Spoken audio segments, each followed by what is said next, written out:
Hi hello welcome to Andhra Prabha. This is Tejaswi. Bommarillu hero Siddharth, heroine Aditi Rao Hydari పెళ్లి చేసుకున్నట్లు వార్తలు వస్తున్నాయి. తెలంగాణలోని వనపర్తి జిల్లా శ్రీరంగపూర్లో వీరి వివాహం జరిగినట్లుగా ప్రచారం జరుగుతుంది.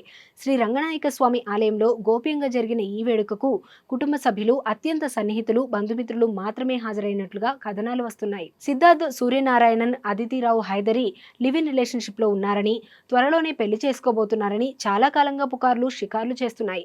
2021లో మహాసముద్రం చిత్రంలో కలిసి నటించిన సమయంలో వీరి మధ్య సాన్నిహిత్యం ఏర్పడిందని, చివరకు అది ప్రేమగా మారిందని బీటౌన్ కోడై కూసింది.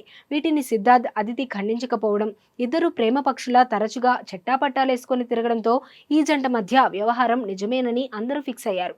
ఈ నేపథ్యంలోనే తాజాగా పెళ్లి కూడా చేసుకున్నారని వార్తలు చక్కర్లు కొడుతున్నాయి. అదితిరావు తల్లిదండ్రులు వనపర్తి సంస్థానానికి చెందినవారు. 18వ శతాబ్దానికి చెందిన గొప్ప చరిత్ర కలిగిన ప్రసిద్ధ శ్రీ రంగనాయక స్వామి దేవాలయంతో వారి కుటుంబానికి సంబంధం ఉంది.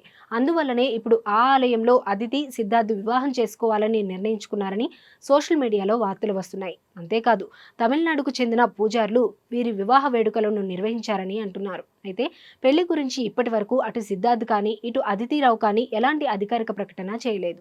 నిజానికి హీరో సిద్ధార్థ్కు గతంలో మేఘనా అనే అమ్మాయితో వివాహమైంది. కానీ వీరు 4 ఏళ్లకే విడాకులు తీసుకున్నారని టాక్. ఆ తర్వాత పలువురు హీరోయిన్లతో సిద్ధు ప్రేమాయణం సాగించినట్లు రూమర్స్ ఉన్నాయి. మరోవైపు అదితిరావు హైదరికి కూడా 21 ఏళ్లకే పెళ్లి జరిగింది. సత్యదీప్ మిశ్రా అనే బాలీవుడ్ నటుడిని ఆమె వివాహమాడింది. ఒక బాబుకు జన్మనిచ్చిన తర్వాత వీరిద్దరూ విడిపోయారు.